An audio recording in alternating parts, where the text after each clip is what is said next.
ကျမမွေးဖွားလာတဲ့နေ့မှာပဲအိမ်ထဲကိုရွှေပဲစေးတွေမိုးလိုရွာချလာခဲ့တယ်အစပိုင်းမှာဖေဖေကသူ့မျက်လုံးမနေတယ်လို့ထင်ခဲ့ပေမဲ့ကျမဒုတိယအကြိမ်ငိုလိုက်တဲ့အခါမှာတော့အိမ်ထဲကိုငွေဆက်ကူတွေပါစက်တိုက်ကြလာပြန်တယ်အဲ့ဒီအချိန်ကျမှကျမတို့မိသားစုကကျမမှာထူးခြားတဲ့စွမ်းအားရှိနေကြောင်းသိရှိသွားခဲ့ကြတယ်ကျမငိုလိုက်တိုင်းမိသားစုအတွက်ငွေကြေးချမ်းသာမှုတွေရောက်ရှိလာတာပဲဖြစ်တယ်မိမိကတော့ဒီလိုထူးဆန်းတဲ့စွမ်းအားကြောင့်အန္တရာယ်တွေဖြစ်လာမှာကိုစိုးရိမ်နေခဲ့တယ်ဒါကြောင့်မိသားစုတစုလုံးတိုင်ပင်ပြီးစင်ရဲသားလိုဟန်ဆောင်နေဖို့ဆုံးဖြတ်ခဲ့ကြတယ်အဲ့ဒီဟန်ဆောင်မှုက16နှစ်တိုင်ကြာမြင့်ခဲ့တယ်တက္ကသိုလ်ဝင်ခွင့်ရတဲ့နေ့မှာတော့မိသားစုကအိမ်မှာရှိတဲ့3မိဆိုင်ကလေးနဲ့ကျမကိုကြောင်းလိုက်ပို့ပေးခဲ့တယ်ထွက်ခွာခါနီမှာဖေဖေနဲ့မိမိကအိမ်အတွက်မစိုးရိမ်တဲ့ပစ္စည်းအလုံးရောင်းရရင်တောင်သမီးကိုပညာသင်ပေးမယ်လို့ပြောခဲ့ကြတယ်ကျမအရန်စိတ်ထိခိုက်သွားပြီးပွဲရပြီးရင်မိဘတွေကိုကောင်းကောင်းပြန်လဲကျေးဇူးဆက်မယ်လို့တစ္ဆာပြုခဲ့တယ်ဒါပေမဲ့ကျမထွက်သွားတာနဲ့တပြိုင်နက်ဖေဖေနဲ့မိမိတို့ကအဝတ်တစ်တွေဝတ်ဆင်လိုက်ကြပြီးစိန်ခံကားကြီးပေါ်တက်စီလိုက်ကြတယ်ချက်ချင်းပဲသူတို့ဟာမြို့ထဲကအချမ်းသာဆုံးမိသားစုလိုဖြစ်သွားခဲ့တယ်နောက်ပိုင်းမှာတော့ဖေဖေကကျမเจ้าမှာအနိုင်ကျင့်ခံရမှာစိုးရိမ်လို့တက္ကသိုလ်ကိုအဆောက်အဦ9လုံးတောင်ကြိုတင်လူတန်းထားခဲ့ကြောင်းသိလိုက်ရတယ်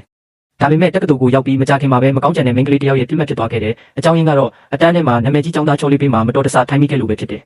သူမကအဲ့ဒီကောင်လေးကိုသဘောကျနေပြီးမိန်းကလေးကိုမှအနာကခွင့်မပေးချင်ဘူးဒါကြောင့်တနေ့ကျမစားတော့နေတော့သူမနဲ့သူမရဲ့နောက်လိုက်2ယောက်ကရောက်လာပြီးကျမရဲ့ထမင်းပကံကိုလှန်ပစ်လိုက်တယ်နောက်တစ်ခါသူ့အနာမကန့်နဲ့လို့သတိပေးခဲ့ကြတယ်ကျမအရန်နာကျင်ရတယ်တကယ်တော့သူနဲ့ကျမကတာမန်တန်းဖော်ပြီးပါပဲဒါပေမဲ့သူမကကျမကိုစိန်ခေါ်နေတယ်လို့ထင်ပြီးလူများရှိမှအဆက်ခွဲဖို့ကြိုးစားခဲ့တယ်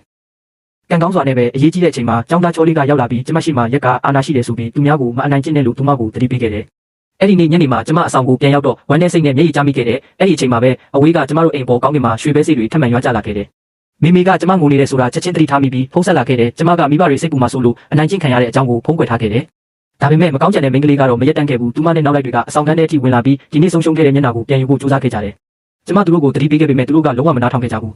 ဒီတစ်ချိန်မှာတော့အိမ်မှာရွှေပဲစိတ်တွေမိုးရွာတယ်လို့ကြားဆင်းလာခဲ့တဲ့နှစ်ပေါင်းများစွာအတွင်းဒီလောက်ထိများပြားတာမရှိခဲ့ဘူးမိသားစုတစုလုံးတစ်ခုခုမားနေပြီဆိုတာသိလိုက်ကြပြီးချက်ချင်းကြောင်းကိုထွက်လာခဲ့ကြတယ်တစ်ဖက်မှာတော့မကောင်းချင်တဲ့မိန်းကလေးကကျောင်းသားချောလေးကျမကိုမုန်းသွားအောင်အမျိုးမျိုးလှုပ်ဆော်နေခဲ့တယ်နောက်ဆုံးမှာတော့ကျမရဲ့မျက်နှာကိုဖျက်ဆီးဖို့တောင်ကြိုးစားလာခဲ့တယ်အရေးကြီးဆုံးအချိန်မှာတင်းလက်ဆရာတယောက်ရောက်လာခဲ့တယ်ကျမအကူအညီတောင်းလိုက်ပေမဲ့မကောင်းချင်တဲ့မိန်းကလေးကသူမရဲ့ဖခင်ဟာကျောင်းကိုအဆောက်အဦ9လုံးလှူထားတယ်လို့လိမ်ပြောလိုက်တယ်အဲ့ဒီစကားကြားတာနဲ့ဆရာရဲ့သဘောထားကချက်ချင်းပြောင်းလဲသွားခဲ့တယ်သူမကိုအပြစ်မပေးဘဲကျမကိုပဲချက်ချင်းတောင်းပန်ဖို့အမိန့်ပေးခဲ့တယ်ကျမမတရားဘူးလို့ခံစားရပြီးညှင်းဆိုခဲ့တယ်ဒါပေမဲ့ဆရာကမတောင်းပန်ရင်ကြောင်းထုတ်မယ်လို့ချင်းချောက်ခဲ့တယ်မိဘတွေနှစ်ပေါင်းများစွာပြင်ပန်းဆင်းရဲပြီးကျမကိုပညာသင်ပေးခဲ့တယ်လို့ထင်နေတဲ့ကျမအတွက်တော့အလျှော့ပေးဖို့ပဲရွေးချယ်ရတော့တယ်ဒူးထောက်ပြီးတောင်းပန်ဖို့ပြင်နေတဲ့အချိန်မှာပဲတကားကြီးရုတ်တရက်ပွင့်သွားခဲ့တယ်အကူကအခန်းထဲအပြေးဝင်လာခဲ့တယ်တောက်ကလာပါတဲ့အဝတ်စားတွေဝတ်ဆင်ထားတဲ့မိသားစုကိုမြင်လိုက်ရတဲ့အခါမှာတော့ကျမနောက်ဆုံးမှန်တရားကိုသိလိုက်ရတယ်ကျမဟာတာမန်ဆင်းရဲသားမိန်းကလေးမဟုတ်ပဲချမ်းသာကြွယ်ဝတဲ့မိသားစုကြီးရဲ့တမိအမွေဆက်ခံသူဖြစ်နေခဲ့တာပဲ